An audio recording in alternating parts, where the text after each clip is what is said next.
Tarih boyunca sayısız komplo teorisi insanların hayal güçlerini körüklemiş ve tartışmaları tetiklemiştir. Çoğu zaman inanılmaz olmalarına rağmen her nedense yine de takipçi bulmaya devam ediyorlar. Tüm bilimsel gerçeklere ve kanıtlara rağmen komplo teorileri devam etmekte ve hatta kimi zaman muazzam boyutlara ulaşmakta.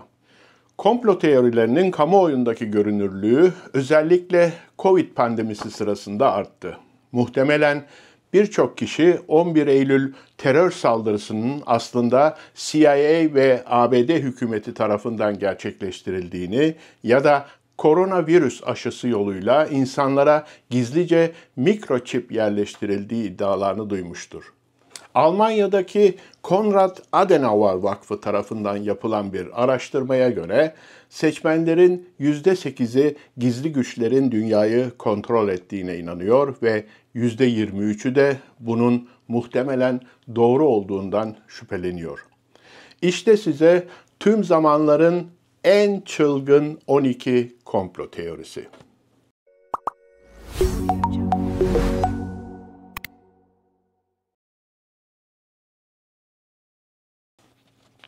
Ay'a inişin sahnelendiğine dair komplo teorisi en çok tanınan ve en kalıcı olanlardan biridir. Teori, Soğuk Savaş döneminde Sovyetler Birliği ile rekabet halinde olan ABD'nin teknolojik üstünlüğünü göstermek amacıyla Ay'a inişin sahte olduğunu iddia etmektedir.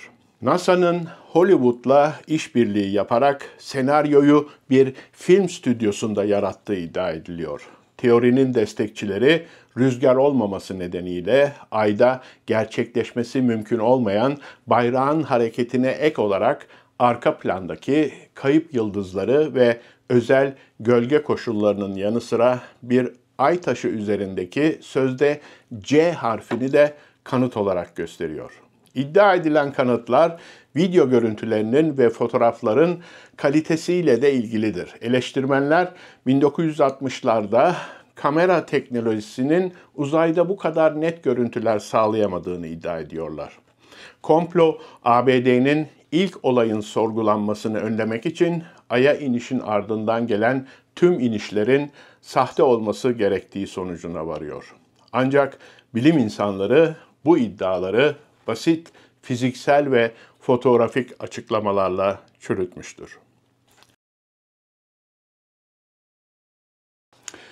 Eski İngiliz kaleci ve spor muhabiri David Icke, 1990'lardan beri sağcı ezoterik komplo fikirlerini yaymaktadır. 1999 tarihli The Biggest Secret, En Büyük Sır adlı kitabında reptiloidler konusunda uyarılarda bulunmakta ve bu varlıkları şekillerini değiştirerek insan kılığına girebilen çok boyutlu sürüngen benzeri varlıklar olarak tanımlamaktadır. Bu varlıkların hükümetlerde, medyada ve finans kurumlarında kilit pozisyonlarda yer alarak küresel olayları ve güç yapılarını kontrol ettikleri söylenmekte. İddiaya göre güçlerini korumak için kana susamış törenler düzenliyorlar. Icke bu varlıkların paralel bir gerçeklikten geldiklerini ve insan duygularından enerjik bir şekilde beslendiklerini savunuyor. Amaçları güçlerini pekiştirmek için insanlığı sürekli bir korku ve belirsizlik durumunda tutmak. Yazılarında Kraliçe Elizabeth, Barack Obama ve George Bush gibi ünlü şahsiyetler reptiloid olarak tanımlanmaktadır. Eski Almanya şansölyesi Angela Merkel'in de komplonun bir parçası olduğu söyleniyor. Icke kültürel rezonansı güçlendirmek için teorilerini sık sık mitoloji ve yılan ya da ejderha efsaneleriyle ilişkilendiriyor. Konferansları ve kitapları teorilerine yerleşik güç yapılarına ve medyaya karşı şüphecilikle karşılık veren bir kitlede geniş yankı buluyor. Public Policy Polling tarafından yapılan bir araştırmaya göre tüm Amerikalıların yaklaşık %4'ü bu teoriye inanmakta. Diğer ülkelerde de bu rakamın benzer olduğu söylenmekte.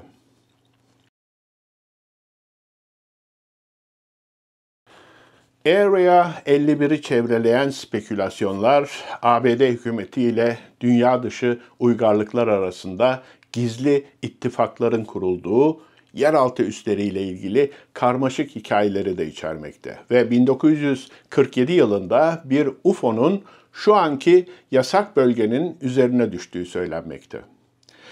Bu teori, tersine mühendislikle geliştirilmiş dünya dışı teknoloji iddiaları ve yaşayan uzaylılar ve melez varlıklar rapor eden eski askeri personelin ifadeleriyle beslenmekte.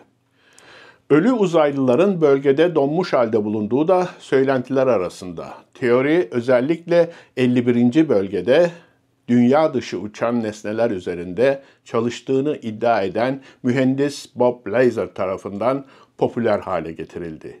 Lazar, iddia edilen UFO'ların nasıl çalıştığına dair ayrıntıları bile anlatmakta ve bu teknolojilerin yer çekimine karşı çalışan çeşitli sistemler kullandığını iddia etmekte. Meraklı siviller ve gazeteciler tarafından gözlemlenen gökyüzündeki garip ışıklı fenomenlere ve göze çarpan askeri gizliliğe de atıflarda bulunuluyor. Komplo teorisyenleri üssün altında daha fazla gizli araştırma tesisine erişim sağlayan sofistike tünel sistemlerinin var olduğuna inanmaktalar.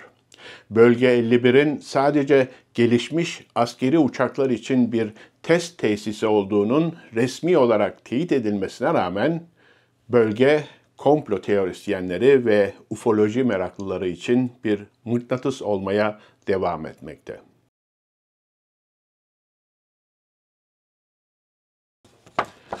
Oyuk dünya teorisinin savunucuları, dünyanın kabuğunda gelişmiş uygarlıkların yaşadığı büyük boşluklar olduğunu iddia etmekteler. Bu teori ilk olarak 1818 yılında John Clevis Simness Jr. tarafından ortaya atılmıştır. Bugüne kadar bazıları ünlü Thule cemiyetlerinin ve diğer gizli örgütlerin bu yeraltı dünyalarına erişimleri olduğuna inanmaktalar. Efsaneler, bu uygarlıkların merkezi olduğu düşünülen bir yeraltı şehri olan Agartha'dan bahsetmekte. Teorinin destekçileri ayrıca 1947 yılında dünyanın içlerine seyahat ettiği ve orada yeşil topraklar ve canlılar gördüğü iddia edilen Amiral Byrd gibi kaşiflerin raporlarına da atıfta bulunuyor. Hatta bazı teoriler UFO'ların bu iç dünyalardan geldiğini ve dünyamıza kuzey ve güney kutuplarındaki gizli aralıklardan giriş yaptığını öne sürecek kadar ileri gidiyorlar. Dünyanın içinde yaşayan yüksek medeniyetler muazzam teknik ve ruhani ilerlemelere sahipler ve dünyanın yüzeyini gözlemleyip etkilediler ve etkilemeye de devam ediyorlar. Jeofiziksel çalışmalar ve sismik veriler dünyanın katı ve sıvı bir iç çekirdeğe sahip olduğunu açıkça gösterdiğinden bu fikirler genellikle ezoterik ve mistik inançlara ve çok az bilimsel temele dayanmakta. Paul McCartney öldü teorisinin önemi, hayranların Beatles şarkı sözlerinde, albüm kapaklarında ve tersten çalınan kayıtlarda bulduklarını iddia ettikleri çeşitli sözde ipuçlarına dayanmakta. Örnekler arasında I'm So Tired şarkısında gizli olduğu iddia edilen Paul öldü, onu özlüyorum sözleri ve sembolik bir cenaze töreni olarak görülen Abbey Road kapağının yorumu da yer almaktadır. Paul McCartney'in müzik kariyerine devam etmesine ve kamuoyu önüne çıkmasına rağmen bu teori devam etmekte. Diğer kanıtlar arasında başka bir cenaze sahnesini tasvir ettiği iddia edilen Sgt. Pepper's Lonely Hearts Club Band albüm kapağı ve McCartney'in araba kazası ve ölümünü anlattığı iddia edilen A Day in the Life şarkı sözleri de yer alıyor. Bazı hayranlar tersten çalınan şarkılarda Turn Me On Dead Man gibi mesajlar da duyduklarını belirtiyor. Teoriye göre Paul McCartney 1966'da bir araba kazasında ölmüş. Arabanın tamamen yanması nedeniyle kimliği tespit edilememiş ve grubun varlığını sürdürebilmesi için yerine William Campbell adında bir görsel ikizi getirilmiştir. Sahte Paul ya da tembelin ses tonu ve yüz hatlarında belirgin farklılıklar olduğu, ancak bu farklılıkların yeni teknolojiler ve doğal yaşlanma süreciyle açıklanabileceği söyleniyor. Beatles üyeleri bu teoriyle sık sık dalga geçmişlerdir. Beyin kontrolü için kimyasal püskürtme teorisini savunanlar, uçaklar tarafından gökyüzünde bırakılan çizgilerin sadece zararsız su buharı olmadığını, insanlığı etkilemek için kimyasallarla karıştırıldığını iddia etmekteler. İddia edilen amaçlar zihin kontrolü ve nüfus kontrolünden iklim değişikliğine kadar uzanmakta. Ayrıca dünyanın dört bir yanındaki hükümetlerin açıklanamayan çeşitli etkiler elde etmek için 10 yıllardır atmosfere gizlice alüminyum, baryum ve stronyum gibi maddeler saldığı iddia edilmekte. Teorinin destekçileri sık sık kimyasal izlerin fotoğraflarını ve videolarını yayınlamaktalar ve su buharından oluşan normal izlerin gökyüzünde bu kadar uzun süre ve genişlikte kalamayacağını savunmaktalar. Ayrıca bu kimyasal püskürtmelerin jeolojik bir savaşın ya da kitlesel bir nüfus planlamasının parçası olduğu da iddia edilmekte. Chemtrail destekçileri tarafından toprak ve su numuneleri üzerinde yapılan çeşitli bağımsız testler söz konusu kimyasalların yüksek yoğunluklarda bulunduğunu iddia ediyorlar. Ancak bunlar bilimsel olarak temsil edici veya tekrarlanabilir sonuçlar değil. Hükümetler ve havacılık otoriteleri bu iddiaları destekleyecek hiçbir kanıt olmadığını ve iddia edilen kimyasalların sağlık riski oluşturmadığını ısrarla vurguluyorlar. Kennedy suikastı belki de modern tarihin en önde gelen komplo teorilerinden birisi. Tek fail teorisine alternatifler Oswald'dan gelmekte ve devlet kurumları, mafya, Kübalı sürgün grupları ve hatta Sovyetler Birliği gibi uluslararası aktörler tarafından organize edilen karmaşık komploları içeriyor. Sözde sihirli mermi teorisi de komplonun bir diğer ana parçası olarak defalarca dile getirilmiştir. Bu teoriye göre Kennedy ve Texas valisi John Connally'e isabet eden mermi alışılmadık bir yörüngeye sahipti. Komisyon raporunu eleştirenler bunun fiziksel olarak imkansız olduğunu ve daha büyük bir komploya işaret ettiğini savunmaktalar. Bazı teori savunucuları dönemin başkan yardımcısı Johnson'ı Kennedy'nin ölümünden siyasi çıkar sağladığı için olayın planlayıcısı olmakla suçlamaktalar. Buna ek olarak şemsiyeli adam ya da babuşka kadın olarak adlandırılan kişilerin olağan dışı davranışlar sergilediği iddia edilen ve teorisyenlere göre diğer faillerin ya da suç ortaklarının olası göstergeleri olan video kayıtlarından bahsediliyor. Ancak gerçek şu ki başkanın ölümüyle ilgili hala bazı tutarsızlıklar var. Yeniden göreve seçilen Donald Trump seçim kampanyası sırasında birçok kez Kennedy suikastı ile ilgili dosyaları kamuoyuna açıklayacağını söylüyordu.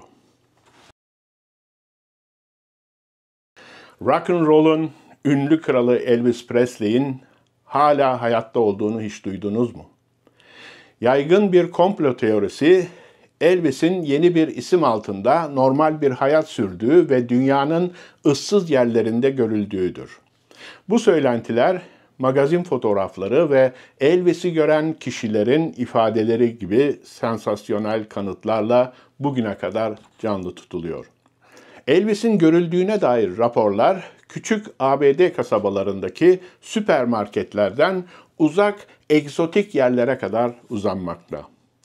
Çok sayıda kitap ve makale bu hikayelere ayrılmış, Elvis'in kendi ölümünü, artan şöhreti, kişisel sorunları veya mafyadan gelen tehditlerle ilgili sözde endişeleri nedeniyle bizzat kendisi tarafından kasıtlı olarak yayıldığı hakkında spekülasyonlar yapılmıştır.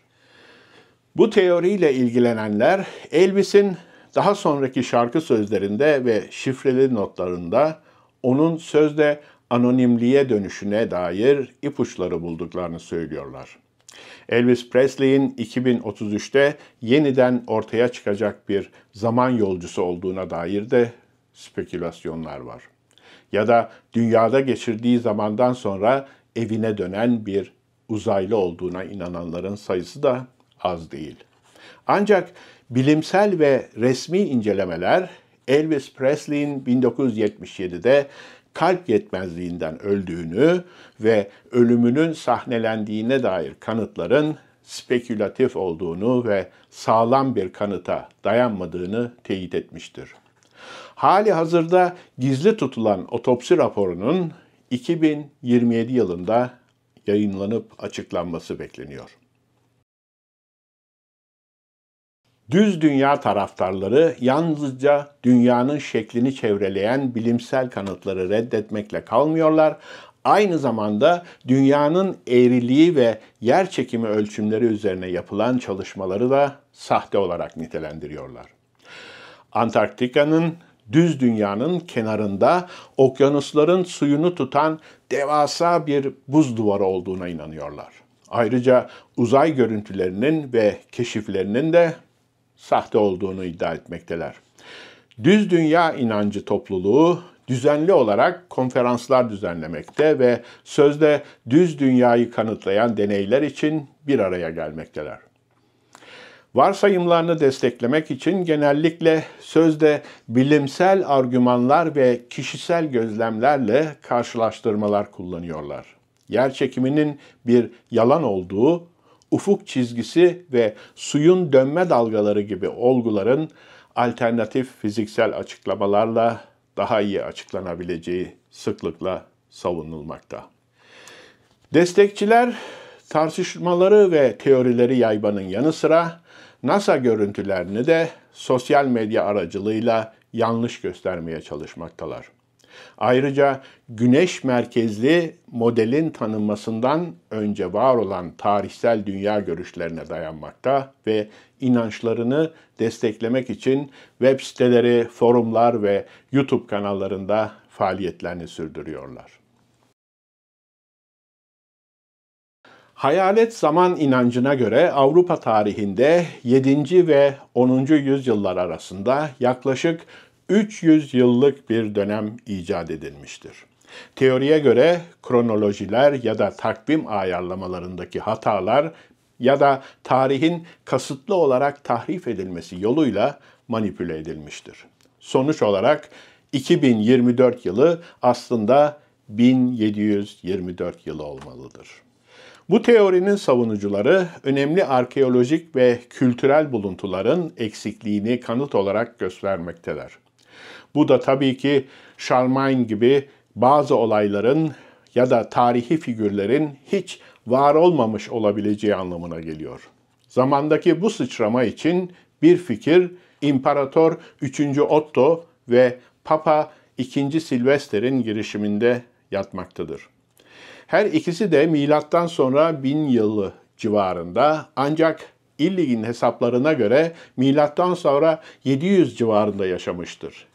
İlgis'e göre İmparator Otto milenyumun başında bir Hristiyan hükümdar olarak iktidarda olmak istiyordu. Çünkü kutsal bir kehanete göre Mesih'in geliş zamanı o zaman doğacaktı. Otto bu nedenle tüm tarihi tahrif etmiş ve tarihleri yeniden yazdırmıştır. Daha az bilinen ama oldukça tuhaf bir teori ise ünlü çizgi film kralı Walt Disney'in ölümünden sonra gelecekte yeniden diriltilmek üzere dondurulduğudur.